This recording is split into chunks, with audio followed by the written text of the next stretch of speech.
שלום, כאן אמיר ארדוף. היום אני רוצה לדבר איתכם על מה זה להיות הגאון השיווקי של השוק שלכם.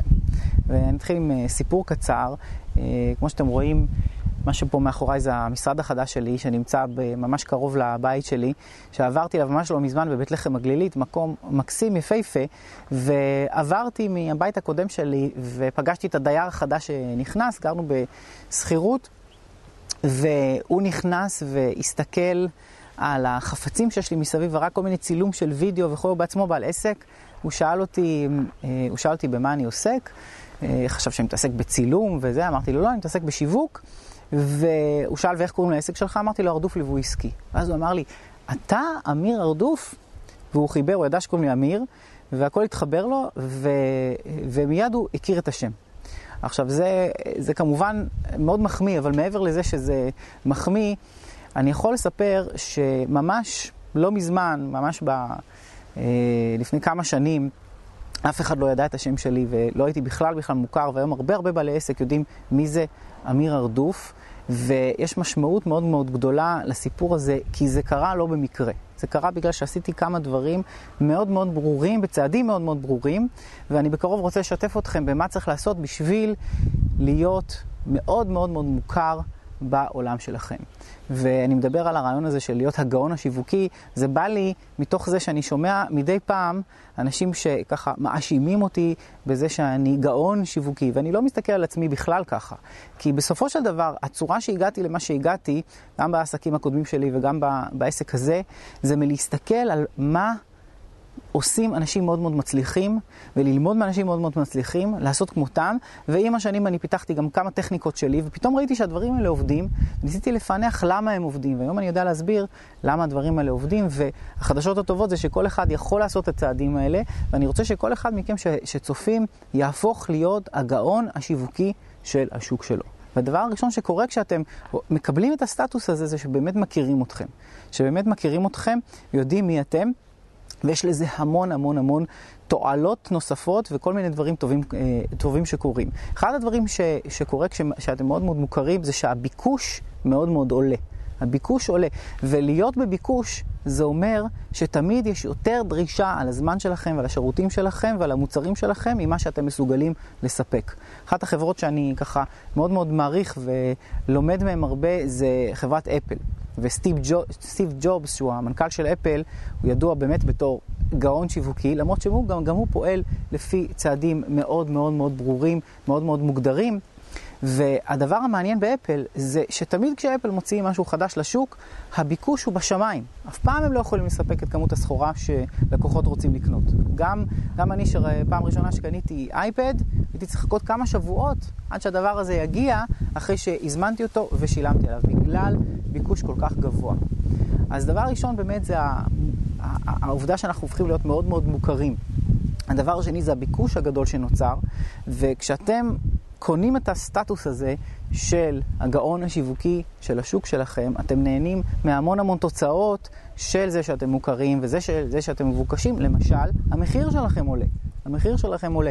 זה לא סתם היום שאפל מוכרת מוצרים, מחשבים יותר יקרים מכל אחד אחר. או אם מישהו ניגש אליי וצריך לקנות ממני גישות ייעוץ ולקבל ממני ייעוץ, הוא יקבל את המחירים הכי גבוהים שיש, יותר מכל אחד אחר. עכשיו, אם זה בגלל שאני יודע יותר, יכול להיות שאני יודע יותר, זה נכון שאני יודע יותר, אבל זאת לא הסיבה המרכזית. הסיבה המרכזית זה התפיסה שלי בתור מי שמוביל את השוק הזה. במקרה הזה זה שיווק לעסקים קטנים. ובכלל הרעיון הזה של תפיסה זה משהו שאני מאוד מאוד ממליץ, אפילו תרשמו לכם את זה. תפיסה בעסקים זו המציאות. תפיסה שווה מציאות בעולם העסקי. איך שתופסים אתכם, זה המציאות שנוצרת סביבכם. וכשאתם הופכים להיות הגאון השיווקי של השוק שלכם, קורה דבר נורא מעניין גם שקשור לתחרות. כי מה שקורה זה שהתחרות נשארת ממש מאחור. ומאוד מאוד קשה לגעת בכם. אתם מגיעים למין מצב כזה שאתם לא מרגישים מה שאתם עובדים בעולם של תחרות. עכשיו זה נכון שיש לקוחות שירכשו מהמתחרים שלכם, אבל זה לא הלקוחות שאתם מחפשים. לקוחות שמתאימים לכם ושאתם מחפשים, הם ירצו לרכוש רק מכם, והם יתמידו לרכוש מכם, גם כשתיקחו את המחירים הכי גבוהים בשוק, ותהנו מזה מאוד. זה מוביל אולי לתוצאה הכי גדולה, שזה באמת ליהנות מהפירות של העשייה שלנו.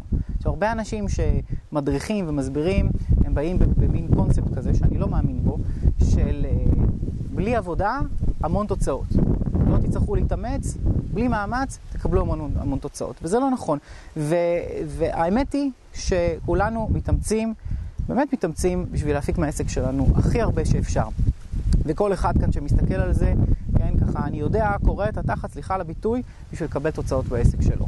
עכשיו, זה בסדר. השאלה היא, האם התוצאות תואמות למאמץ שאנחנו משקיעים? עכשיו, אני אומר, בשיטות שמביאות אותנו לסטטוס הזה, ולמוכרות, ולמחירים הגבוהים, ולזה שאנחנו עובדים בסביבה שהיא כמעט חסרת תחרות, בשיטות האלה, מה שקורה זה, אולי אנחנו עובדים את אותם שעות, אנחנו משקיעים את אותו מאמץ, אבל התמורה שיש לנו, הכספית, היא פי 2, פי 4, פי 5, פי 10 ממה שאנחנו רגילים.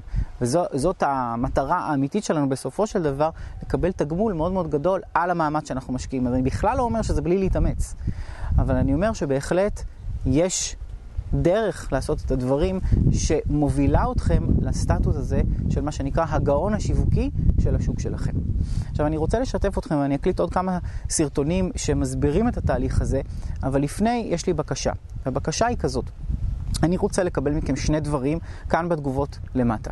הדבר הראשון, אני רוצה שתכתבו לי מה לדעתכם המאפיינים של הגאון השיווקי של השוק. זאת אומרת, מה אותו בן אדם עושה כדי באמת לקבל את הסטטוס הזה. תגידו מה דעתכם. הדבר השני, מאוד מאוד חשוב לי, תכתבו מעבר למה אתם חושבים שהמאפיינים, מה אתם רוצים ללמוד ממני על התהליך הזה, כי אני באמת מאמין שכל אחד יכול להפוך להיות הגאון השיווקי של השוק שלו, אם הוא עושה את הצעדים. ואני רוצה לדעת מה אתם רוצים לשמוע ממני, איזה דברים אתם רוצים שאני אתעמק בהם, ואני אקח את זה ואני אספר לכם מה הבקשות הכי נפוצות, אתם תראו את זה מופיע גם כאן בבלוג, ואני אכין לכם מספר סרטונים שמתייחסים בדיוק לשאלות שאתם שואלים.